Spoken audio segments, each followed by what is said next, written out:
cerita Pak pengalaman. Silakan. Nanti ambil yang terbaiknya aja Pak. Udah Pak. Nah, kan bisa di-cut itu ya. Iya. Nah, Oke Pak. Saya mulai Pak. nah, Terima kasih Pak. Kami sekarang masuk ke modul 31. Bagaimana supervisi guru, melakukan coaching pendekatan kepada guru supaya guru mampu Bapak tanpa ada unsur paksaan dengan melakukan cara-cara coaching yang baik supaya guru mempunyai kesadaran sendiri untuk membuat dirinya.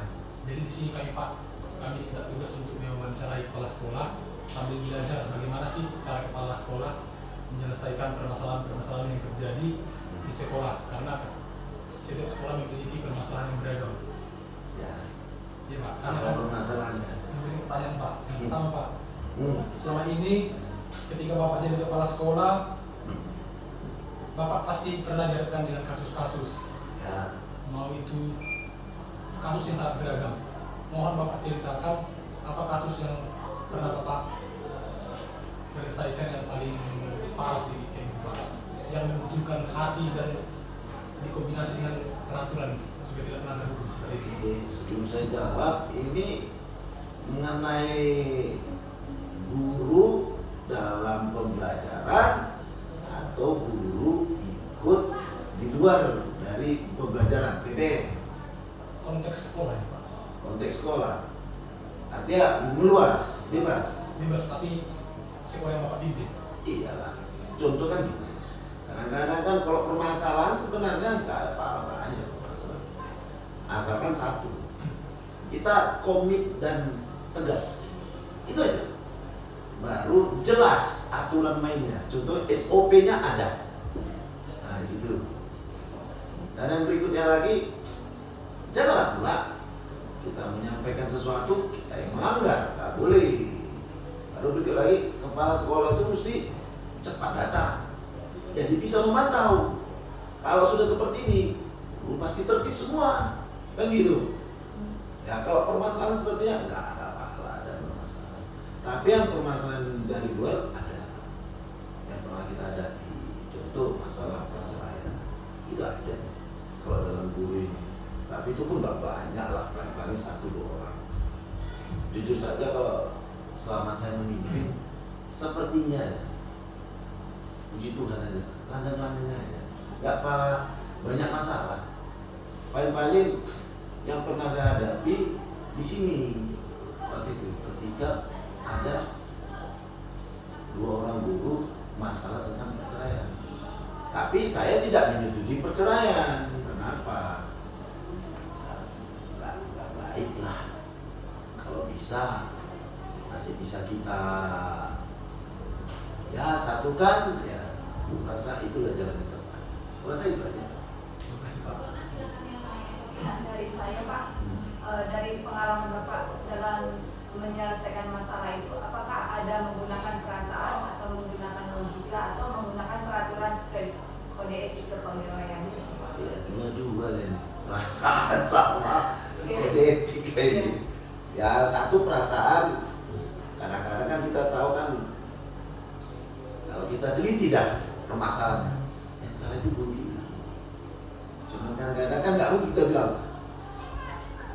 Anda salah, saudara itu salah, kan nggak mungkin.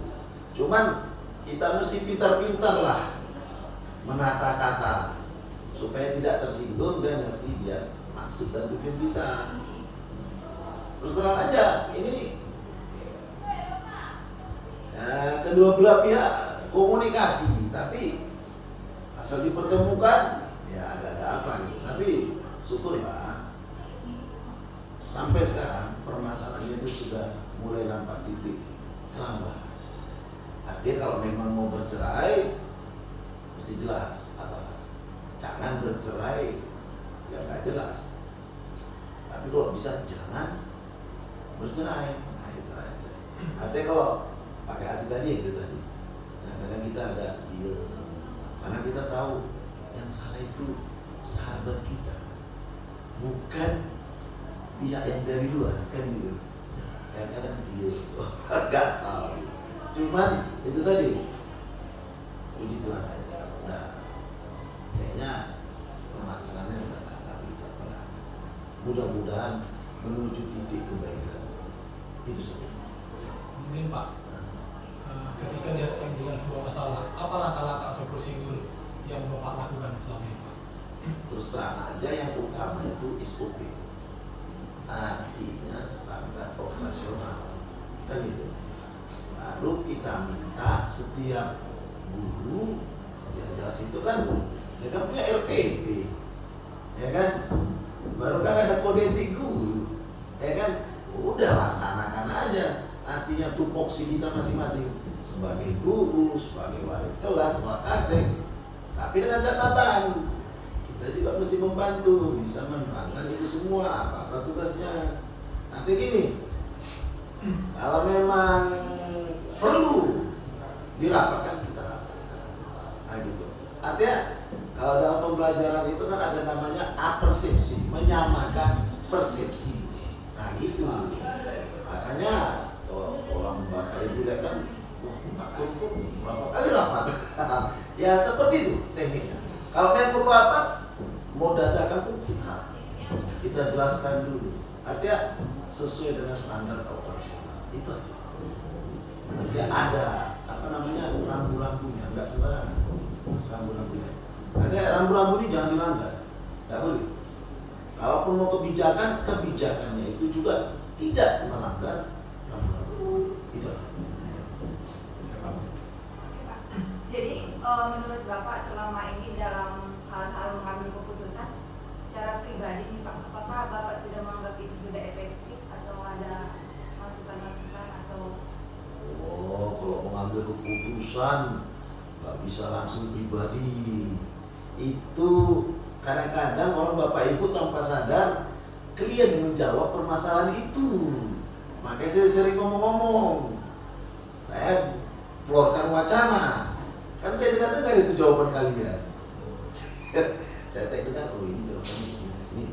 Nah, setelah saya dapat informasi, baru saya rapatkan dengan wakil saya atau kaprodi. Ya artinya yang sesuai dengan permasalahan lah kemana ditujukan. Setelah dirapatkan, maka jawaban-jawaban yang sudah kita terima kita keluarkan. Ini jawabannya kayak mana, setuju nggak? Sama kayak baru-baru ini semalam. Itu kan sebelum surat turun dari Pak Swendri gitu, Kabid SMK, kami sudah rapatkan di sini dengan Pak Kasih Humas, Pak Kasih apa. Apakah orang tua kita undang? Kalau menurut saya setuju juga. Saya bilang, ayo pendapat saya bilang. Ternyata mereka semua setuju. Maka kita undang, baru besoknya turun dari Pak Swendri. Artinya kan, berarti kan Kabid kita ini memang betul-betul orang lapangan, udah tahu. Nah, gitu, seperti itu. Artinya tanpa kita sadari juga bapak itu ternyata sudah sampai ke situ juga cara berpikirnya kan udah jago. Makanya kan terkejut semalam begitu lihat WA. Artinya ya jawaban solusi menyelesaikan masalah itu nggak selamanya dari kita. Nah, itu kadang-kadang hasil rangkuman. Ini jawabannya, maka dirangkum. Memang ambil yang terbaik. Gitu. Ada Pak. Kemudian kami mempelajari tentang dilema etika. Maksudnya ini Pak, Bapak terapkan peraturan, tapi di sisi lain Bapak harus menggunakan hati. Karena peraturan Bapak ini, kebijakan yang Bapak buat akan melanggar aturan yang Bapak buat sendiri. Karena bertentangan dengan nilai-nilai kebajikan kemanusiaan. Apakah maksudnya Pak, mohon ceritakan kasus yang pernah Bapak buat seperti ini, bagaimana Bapak menanganinya, apa tantangannya Pak? Kayaknya enggak, saya kayaknya enggak pernah buat kayak gitu. Kenapa? Karena saya selalu kerja, nanti jarang kayak gitu. Kalau saya ingat sepertinya enggak pernah. Kenapa? Kita udah SOP, nah, standar operasional. Makanya saya sering bilang kepada Kaprodi, wali kelas, memang enggak, kalau dibilang enggak 100% membuat, tapi 95% ada. Contoh, Wakasek Humas, apa tugasnya? Nah gitu. Coba, nanti setelah mereka buat namanya program kerja, saya cek.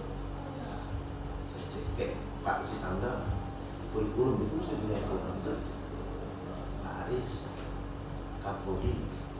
Lalu sebelum mereka membuat program kerja, itu udah saya apa namanya? Saya kasih bantuan.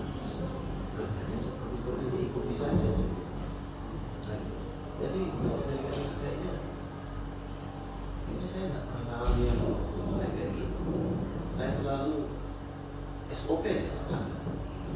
Satu lagi Pak, apakah Bapak pernah membuat keputusan, setelah Bapak buat keputusan, Bapak menerima di rumah atau waktu tidur? Ternyata salah. Iya seperti itu. Kapan ya? Ingat dulu. Pernah nggak membuat keputusan seperti itu? Atau Bapak menyesal Pak?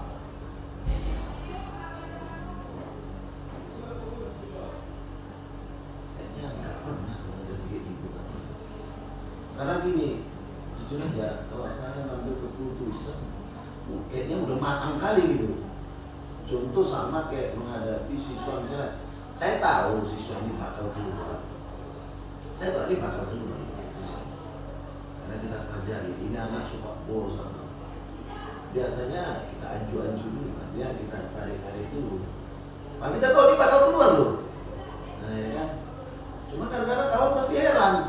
Bapak ini bela kali katanya. Tapi mereka nggak tahu kalau saya sudah prediksi ini bakal keluar. Nah, itu yang sering terjadi. Jadi kalau kadang-kadang tidak saya keputusan ini, Bapak ini kok memutuskan anak kok. Tapi saya udah tahu ini bakal keluar nih. Cuman saya mau lihat anak ini ada perubahan. Kalau dia ada perubahan, pasti hasilnya baik. Tapi biasanya, kayaknya kalau saya ingat sepertinya agak melenceng. Karena di sini kalau Bapak Ibu dengan baru-baru ini ada siswa yang saya bela, kan itu kan ada kejadiannya, kalau nggak salah beberapa kan protes. Wah udah sekian bulan kok dikasih masuk ini. Saya senyum. Tapi saya tahu ini bakal keluar jadi saya pikir. Cuman saya mau lihat aja ini sebenarnya. Coba kita kasih satu kesempatan. Nanti setiap manusia pasti pernah gimana ya? Lalai lah. Tapi kalau satu kesempatan kita kasih, ternyata dia berubah, berarti ya dia mau berubah. Cuman pada yang saya lakukan pada baru-baru ini, saya lihat memang lelah dan jarang lah. Nanti yang boleh saya ingat kayaknya karena pertimbangan udah tinggi. Karena kita pelajari betul-betul si anak ini anak siapa. Saya tahu ini anak malas, suka bolos, suka apa. Kamu maaf ya, kita dampingi pun terus ini bisa lari bu, misalnya gitu. Cuma kan kadang-kadang nggak perlu kita kasar di depan anak. Kita lembut, tapi kita tahu. Tapi kalau dia bisa berubah, nah ini wajib kita tolong. Kenapa? Kan masa depan dia.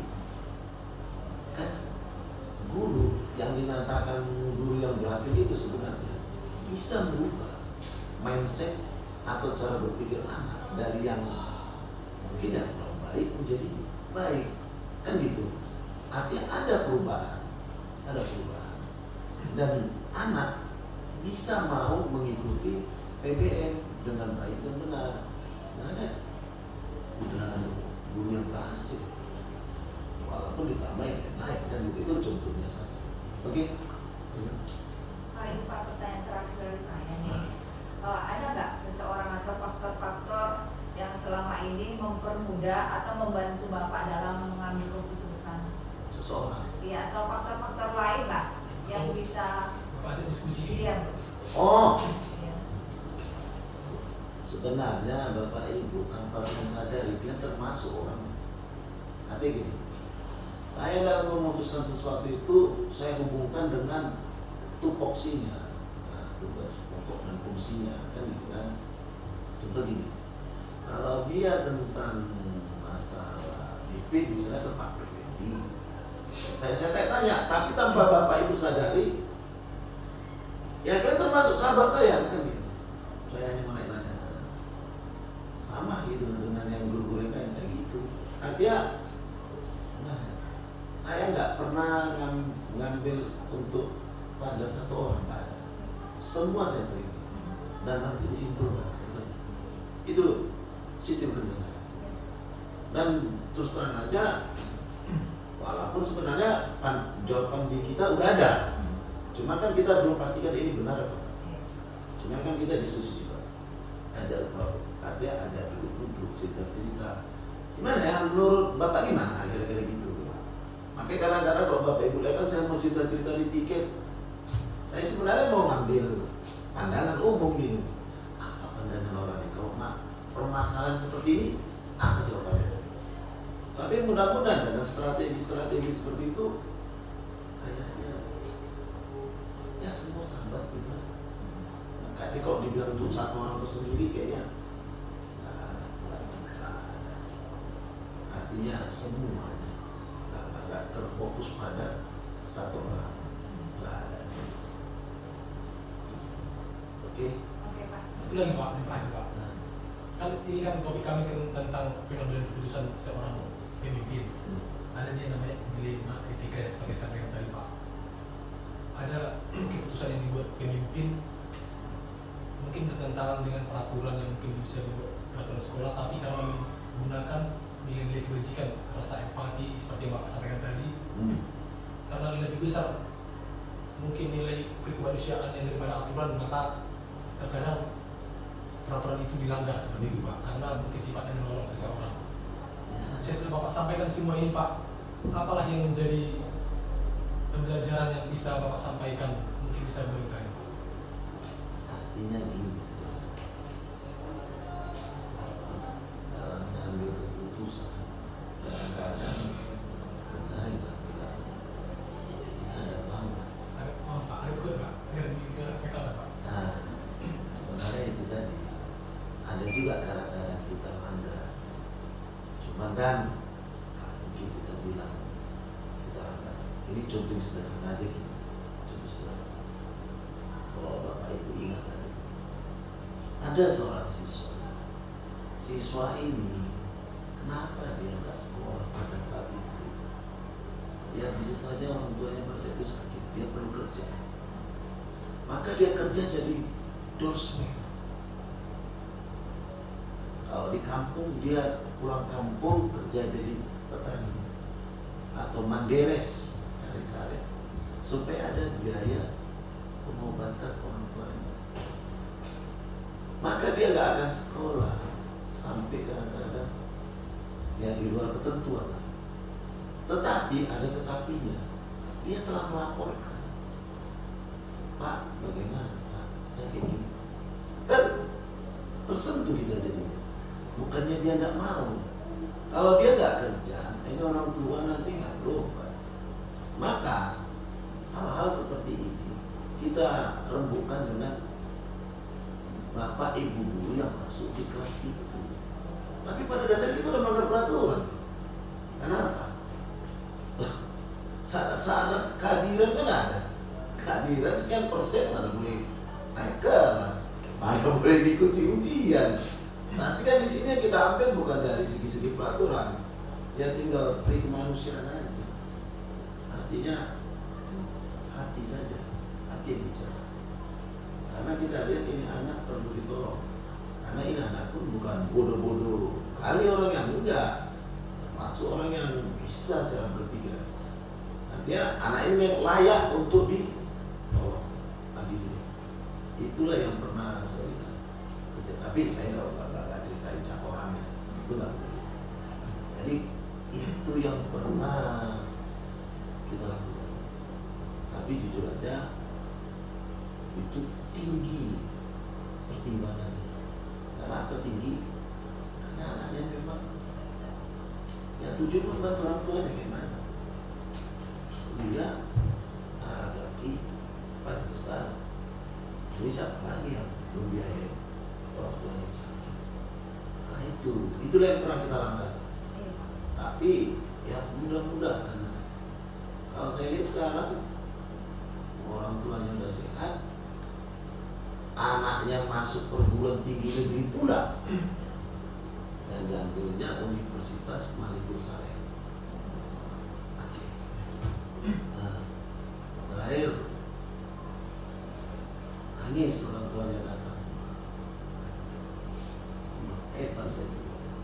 Ini anak sebenarnya pintar, cuman ya gimana? Kalau pintar kan perlu diproses, karena dia melakukan kesalahannya pada saat itu. Itu pun dia telah memberitahukan izin kan itu, izin Pak. Tapi sebenarnya kalau kita ambil studi kasus, boleh. Ini kan mesti ya gitu. Tapi ternyata setelah kita selesaikan ujian dan segalanya, memang nilainya bagus kok. Dan guru mengakui memang anak ini layak untuk ditolong dan anak ini memang pintar. Itu yang benar. Makanya sekali saya. Tapi syukurlah anaknya berhasil. Oke. Terima kasih Pak. Berarti wawancara kami telah berakhir. Judul kami ini pengambilan keputusan berbasis nilai-nilai kebajikan sebagai pemimpin Pak. Terima kasih Pak. Oke, silakan. Ini Bu Desmita Pak, mewawancarai Bapak belum Pak? Apa? Bu Desmita, karena tabrakan suaminya Pak. Karena Tabrakan apa ya? suami Bu Desmita Pak. Di mana? Sama angkatan laut pula tabrakan. Dokter. Sama dokter kata laut siapa? Si Yanturi katanya Pak.